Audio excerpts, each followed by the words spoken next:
वालेकुम, welcome back to my YouTube channel. Today our topic is taxonomic procedure. इसमें हमने part 1 discuss कर लिया था जो कि बेसिकली था taxonomic collection and collection methods. तो आज हम बात करेंगे प्रिजर्वेशन पे, आइडेंटिफिकेशन पे, क्लासिफिकेशन पे और पब्लिकेशन पे। बेसिकली टेक्सोनोमिक प्रोसीजर के जो हैं वो 5 स्टेप्स होते हैं। फर्स्ट वन क्या है?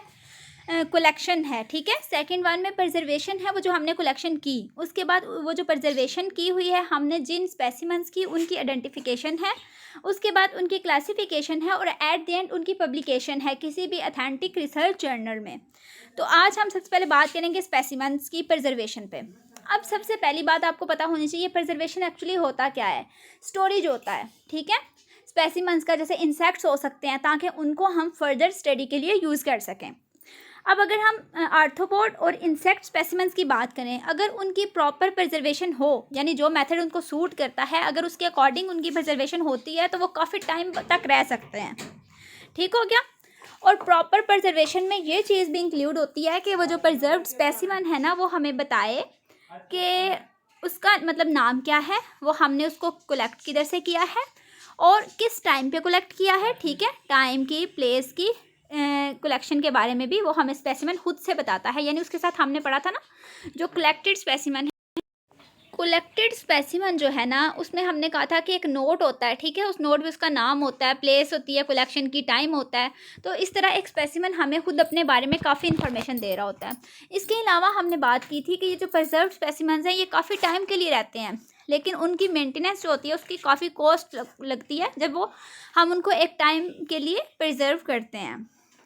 अच्छा, अब अगर प्रॉपरली प्रिजर्व किया जाएगा, यानी जो उसका प्रोटोकॉल होगा, अगर हम उसके अकॉर्डिंग स्पेसिमेन को प्रिजर्व करते हैं तो उसकी क्वालिटी भी अच्छी रहती है, ठीक है, इन्फॉर्मेशन भी हमें उससे ज़्यादा मिलती है, यानी फर्दर उस पर हम स्टडी ज़्यादा कर सकते हैं ना।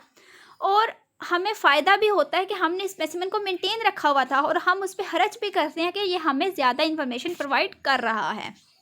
अब हम ज़रा बात करेंगे कि हम कौन सा मेथड यूज़ करते हैं किस तरह के इंसेक्ट्स के लिए। तो यहाँ भी हमारे पास कुछ ऑर्डर्स हैं आर्थ्रोपोड्स के। अरेक्निड्स हैं, प्रोटूरा है, कोलम्बोला, डिप्लूरा, माइक्रोकॉरिफाया, ये जंपिंग ब्रिसल टेल्स हैं, थाइसानोरा है, एफिमेराप्टरा है। अच्छा, इन सब को अगर हमने टेम्परेरी प्रिजर्व करना है या फिर परमानेंट प्रिजर्व करना है तो हम 80% एथानॉल में करेंगे, ठीक है। 80% एथानॉल हम बेसिकली यूज़ करते हैं प्रिजर्वेशन के लिए। इसके अलावा हम आइसोप्रोपाइल अल्कोहल भी यूज़ करते हैं, जिसे हम रबिंग अल्कोहल कहते हैं, आइसोप्रोपानॉल कहते हैं। इसको भी हम स्पेसिमेंस की प्रिजर्वेशन के लिए यूज़ करते हैं, लेकिन सिर्फ टेम्परेरी प्रिजर्वेशन के लिए। इसको हम लॉन्ग टर्म के लिए यूज़ नहीं कर सकते। क्यों नहीं कर सकते? क्योंकि स्पेसिमेन ब्रिटल हो जाते हैं। जैसे ही हम उनको पकड़ते हैं ना, लॉन्ग टर्म प्रिजर्वेशन के बाद वो भुरभुरे हो जाते हैं और टूट जाते हैं। लेकिन एथेनॉल जो है ना, उसको हम ड्राई और टेम्परेरी और परमानेंट दोनों तरह की प्रिजर्वेशन के लिए यूज़ करते हैं। अगर हम 70% से कम अल्कोहल यूज़ करेंगे तो क्या होगा? स्पेसिमेन प्रिजर्व ही नहीं होगा। और अगर हम 80% से ज़्यादा चले जाएंगे, यानी 90% तक आ जाएंगे, तो क्या होगा? स्पेसिमेन क्रश हो जाएगा, क्योंकि ऑस्मोटिक बैलेंस जो है वो डिस्टर्ब हो जाता है। जनरली जो 80% है वो बेस्ट होता है यूज़ करने के लिए। अच्छा, अब हाई क्वालिटी डिस्टिल्ड स्पिरिट जो है ना, वो भी यूज़ किए जा सकते हैं, but for only temporary preservation. अच्छा, अब एथेनॉल की डाइल्यूशन अगर ज़्यादा हो जाए, 80% से ज़्यादा हो जाए ना डिल्यूशन, कह लें कि हम उसमें वाटर ज़्यादा ऐड कर दें, जैसे 50% वाटर है, 50% एथेनॉल ऐड कर दें, डाइल्यूशन ज़्यादा हो गई ना 80% से, तो उसको भी हम यूज़ कर सकते हैं प्रिजर्वेशन के लिए। लेकिन उसका नुकसान क्या है कि आपको हर 24 से 48 घंटों बाद उस एथेनॉल को रिप्लेस करना पड़ता है।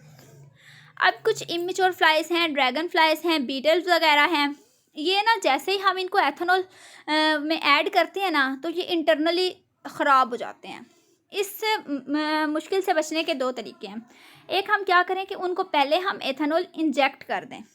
उनको एथेनॉल वाली बॉटल में डालने से पहले ना उनको इंजेक्शन लगाएं एथेनॉल का। दूसरा तरीका क्या है कि वाटर को बॉयल करें, उसको ठंडा होने दें, स्पेसिमेन को उसमें डालें, 1 से 2 मिनट उसमें रखें, उसके बाद स्पेसिमेन को रिमूव करें, उसको सुखाएं और फिर एथेनॉल में डालें।